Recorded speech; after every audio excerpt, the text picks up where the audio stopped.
RCF.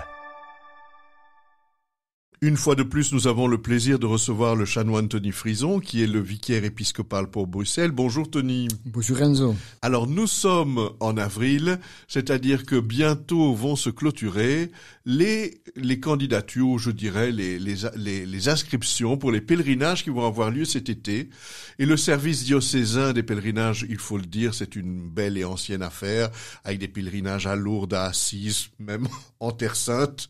Il y a des paroisses qui organisent des pèlerinages. Il y a des groupes qui organisent des pèlerinages, qui sont même fondés sur l'idée de pèlerinage. Mais pourquoi est-ce qu'un chrétien devait être pèlerin ? Il y a bien des choses à faire ici à Bruxelles pourtant. Évidemment. Néanmoins, être pèlerin est encore autre chose. Et je ferai la distinction entre un simple voyage et un pèlerinage. Parce que on peut dire, je vais visiter la ville de Paris, par exemple, j'y reste 2-3 jours et alors je retourne. Je vais faire un voyage vers Lourdes, j'y reste 2-3 jours et je retourne, c'est la même chose, un voyage. Un pèlerinage, c'est pas ça. Pèlerinage, c'est toujours le chemin qui compte. Le chemin est important. Faut pas oublier que initialement, on faisait les pèlerinages à pied. Donc, ça prend un temps d'y arriver. Et le temps est peut-être plus important que le pèlerinage même, que le séjour sur place même. Donc, je dirais quelqu'un qui prend la décision maintenant, je vais en pèlerinage à Lourdes en été, ce qui est une très bonne idée d'ailleurs, mais il commence son pèlerinage déjà maintenant. C'est maintenant qu'il commence. Et ça veut dire quoi ? Le chemin est en quelque sorte l'image de la vie dans sa totalité. Parfois, c'est facile. Et quand c'est facile, ok, allons-y. Mais parfois, c'est difficile. Parfois, on est découragé. Parfois, on a le désir de retourner, de ne pas continuer. On dit, mais qu'est-ce que j'ai fait ? Quelle bêtise, etc. Il y a des tentations de ce genre. Et on ne veut pas avancer. Donc, un pèlerinage qui serait, sans aucune difficulté, ce ne serait pas un pèlerinage. Il faut avoir... C'est une promenade alors ? C'est une promenade. C'est une promenade dans le parc. Non, il faut les difficultés parce que c'est ça la vie. C'est ça. Il faut pas les chercher. Les difficultés vont venir. Les difficultés, peut-être quand on fait le voyage ensemble, peut-être les jalousies des autres, je sais pas quoi. Tout ça fait partie, mais tout ça fait partie de la vie. Et néanmoins, on se met en route. On se met en route vers où ? Vers notre destination. Et c'est quoi notre destination ? Notre destination ultime. Le pèlerinage est à l'image de notre vie même. Notre destination ultime, c'est le Seigneur. Si on va vers Lourdes, on va vers la Vierge, vers Notre-Dame. Oui, mais aussi vers son Fils, aussi vers le Père. À l'essentiel, on va trouver là notre destination finale, pas dans un climat un peu moribond, mais dans la joie. On peut avoir un avant-goût de ce qu'on va avoir, et à un moment, on retourne, on reste pas longtemps sur place. C'est possible que pour Saint-Jacques, par exemple, on fait la route pendant des mois. On est là 2-3 jours et on retourne. Donc, être sur place, c'est pas l'essentiel. Là, on peut avoir le plaisir d'y être, un tout petit peu dans le ciel, disons comme ça. Mais alors, il faut retourner parce que le pèlerinage, c'est pas la totalité de la vie. La vie reprend après, et donc il faut avec les forces qu'on a reçues, avec les intuitions avec lesquelles on a surmonté les difficultés en pèlerinage, il faut continuer, surmonter les difficultés de la vie de tous les jours. C'est ce qui arrive après le pèlerinage. Alors parfois on fait pas le pèlerinage tout seul. Parfois, on le fait avec sa paroisse ou avec son groupe. Et surtout dans un archidiocèse comme le nôtre, il y a eu toutes sortes d'endroits. Déjà à Bruxelles, il y a des grottes de Lourdes, et puis il y a Scherpenheuvel, il y a Halle, il y a Wavre, il y a Bois-Seigneur-Isaac, il y a toutes sortes de lieux de pèlerinage. Mais on le fait en paroisse ou on le fait ensemble. Ça veut dire que être pèlerin, c'est pas simplement une démarche personnelle, ça pourrait être une démarche communautaire aussi ? Mais bien sûr, mais c'est comme la vie même. Parfois on est en route tout seul, ça arrive. Mais plus souvent, on est en route avec d'autres. Et donc, et quand on est en route avec d'autres, il y a des moments où je m'entends très bien avec l'un, L'autre jour, peut-être un peu moins, mais alors je m'entends plus avec l'autre. Mais c'est comme la vie. La vie, c'est comme ça.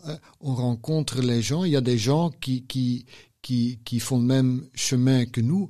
Donc, toutes les formules sont bonnes, tout seul ou ensemble, ou des moments tout seul. Même quand on est dans un groupe, c'est peut-être bien d'avoir des moments de recueillement et d'être seul quelques instants. Tout ça, parce que tout ça, c'est la vie. Alors, il y a évidemment tous les pèlerinages qui sont organisés par notamment le service diocésain des pèlerinages. Il y a les pèlerinages de différents groupes, même de différentes congrégations religieuses, les paroisses. Il y a un choix énorme. Comment est-ce que je devrais choisir? Comment est-ce que vous pensez que je devrais être intéressé par un pèlerinage? Par la destination, par le style, par le prédicateur? Enfin, je ne sais pas. Qu'est-ce que vous pensez? Tout ça peut jouer. Je ne vais pas faire une publicité ici, dire il faut faire ça, il faut faire ça. Effectivement, les éléments que tu cites sont importants. Hein. Si un prédicateur quelque part qui me parle, ben pourquoi pas? Peut-être il faut une fois essayer quelque chose qu'on n'a jamais fait. Pourquoi pas? On va peut-être découvrir, ou on va découvrir que c'est quand même pas ça. Tout ça, c'est bon. Évidemment, quand on va, par exemple, avec une organisation comme le diocèse, là, on sait que ce sont des gens qui ont de l'expérience. Même les archevêques ont été des animateurs de pèlerinage. Bien sûr. Là, il y a des gens qui ont de l'expérience et il y a une qualité qui est offerte là. Ok, très bien. Et donc, là, je dirais, c'est peut-être pas seulement un pèlerinage, mais ça a même un peu le caractère d'une retraite. On a quelques jours où on peut se laisser aller, en quelque sorte. On est dans un bain de spiritualité, oui, ça peut donner une valeur ajoutée, sûrement. Alors, il y a des pèlerinages, je dirais, vers des endroits où, à la limite, on soutient plus l'endroit que soi-même. Par exemple, quand on va à Rome, on y va pour soutenir le pape, ou quand on va, je ne sais pas, on irait à Malines, par exemple. On ferait un pèlerinage à Malines. Mais le pèlerinage, c'est pas simplement un geste de conversion, c'est aussi une façon de, je ne sais pas, de soutenir une communauté, un projet, une apparition peut-être, ou une communauté. Quel est le soutien que j'apporte en tant que pèlerin? J'oserais quand même accentuer d'abord que le pèlerinage est un chemin vers le Seigneur. Et donc, est-ce qu'on va, par exemple, à Rome parce que on veut visiter les lieux là-bas? Oui, c'est pas défendu de regarder les lieux, évidemment. Mais néanmoins, si on veut aller en pèlerinage, il faut y aller parce que c'est là l'endroit de Saint-Pierre. C'est là qu'on peut trouver celui qui a été désigné par le Seigneur comme être le fondement de l'Église. Donc, chaque pèlerinage est en somme, pour moi, un pèlerinage vers le Seigneur. Alors, exceptionnellement, comme ici à la radio, par exemple, parfois il y a un pèlerinage vers la Terre Sainte. Et on sait bien que les pèlerinages diocésains, parfois, les organisent, mais c'est toujours un peu difficile, surtout que ces pays sont parfois en guerre. Mais disons, allez, je vais à Jérusalem, je vais visiter le Saint-Sépulcre, le mont des Oliviers, je vais à Nazareth, je vais au bord du lac de Galilée, je vais dans les endroits où Jésus était. Est-ce que c'est une attitude particulière, vous pensez? Ou à quoi ça sert d'aller visiter ces endroits? J'ai eu le privilège de le faire 2 fois moi-même. Et je garde les meilleurs souvenirs à ça. Ça, on peut pas faire tous les jours, évidemment.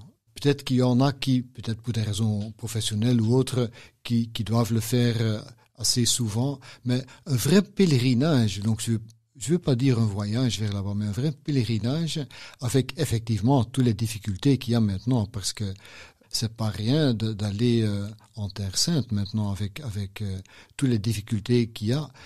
Mais néanmoins, pour trouver le Seigneur, ok, tout dépend du regard.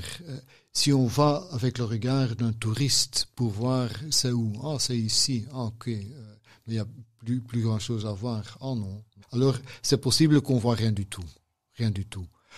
Si on voit avec le regard Même pas, c'est ici que le Christ a marché sur cette pierre ici, mais plutôt ici dans ce pays, le merveille de Dieu qui est venu habiter parmi nous. Ça s'est passé ici quelque part, ici ou quelques mètres plus loin, ou que, enfin, ça c'est pas ça l'importance. C'est un lieu saint où Dieu a habité parmi nous.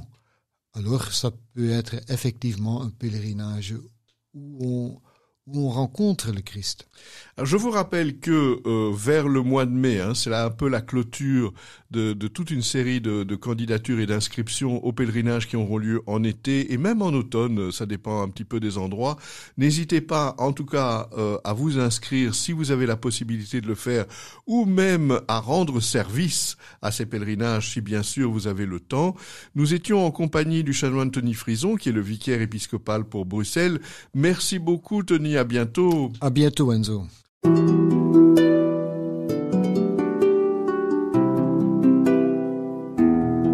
Au fil de la vie, Enzo Bordonaro. Ici Enzo Bordonaro, je reprends un peu la parole pour vous demander un retour, si vous avez le temps, de nous écrire une carte postale sur l'émission Au fil de la vie que vous venez d'entendre. N'hésitez pas à nous l'envoyer. Je vous rappelle l'adresse RCF Bruxelles, rue de la Linière 14 1060 Bruxelles, parce que nous avons toujours besoin de retours, nous avons besoin de gens qui nous disent ce qu'ils aiment dans nos émissions ou ce qu'ils voudraient entendre. Je vous rappelle également que vous pouvez écouter nos émissions différées cette fois-ci, non seulement sur notre site rcf.be